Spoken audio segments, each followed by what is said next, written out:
Hi, this is the day the Lord has made. Let us rejoice and be glad in it. Our devotion for today, December 7th, 2022, is from the Gospel of John, chapter 7, verse 53 through chapter 8, verse 11. They went each to his own house, but Jesus went to the Mount of Olives. Early in the morning, he came again to the temple. All the people came to him, and he sat down and he taught them. The scribes and the Pharisees brought a woman who had been caught in adultery, and placing her in the midst, they said to him, "Teacher, this woman has been caught in the act of adultery. Now, in the law, Moses commanded us to stone such women. So what do you say?" This they said to test him, that they might have some charge to bring against him.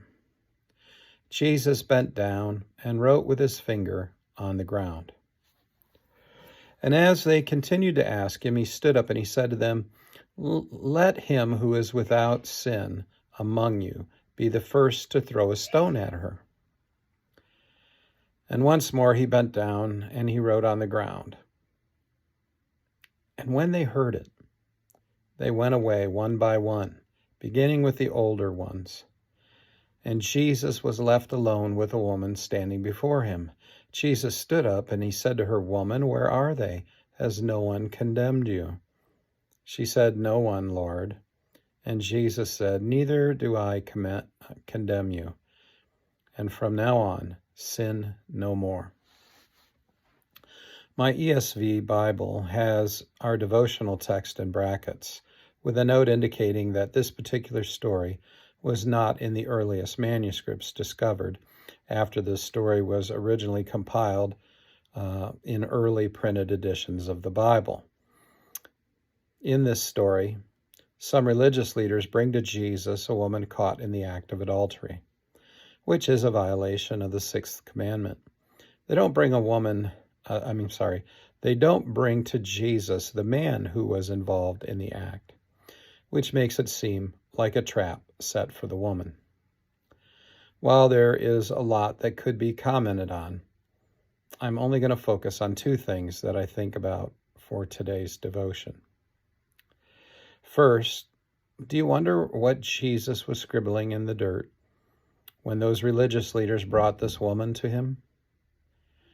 Perhaps we find our answer in Exodus 31, verse 18.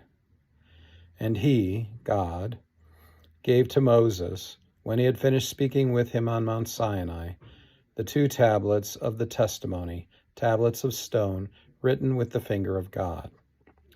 Maybe Jesus was remembering when he wrote the commandments on the stone tablets for Moses. Only now he's feeling the dirt with human hands of flesh and blood. This is the commandment issue, was it not?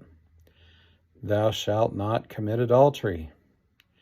Perhaps Jesus was thinking about the context of when he wrote those 10 commandments and the intent behind his writing them. Especially this one, number 6. Where was the man that was also caught in the act? Perhaps he pondered the injustice of this test. Only the woman had been brought to him. Second, while it was apparent to Jesus from the beginning of his incarnation that man was flawed,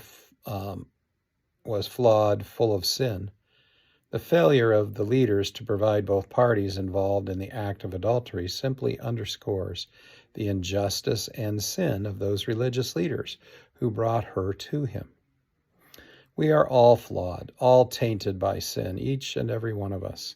And while the punishment for adultery was stoning unto death, how could this group of sinners justly stone this woman to death for her sinfulness? Sinners stoning sinners for being sinners. It's more than hypocritical. Jesus tells them that they may carry out the punishment prescribed by the law, but the first stone has to be thrown by someone who is without sin. The religious leaders are therefore hand-tied from throwing stones at the woman because each of the leaders know that they are not without sin. Unable to stone this woman, the religious leaders walk away from the area. How can we desire to point out the sins of others when we ourselves have so many sins? Perhaps we ourselves should focus on not sinning rather than pointing to the sins of others and judging them. Let's start again today.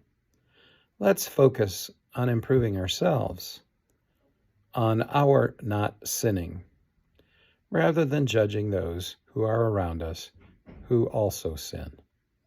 Let's eliminate our own hypocrisy. Go in peace. Serve the Lord.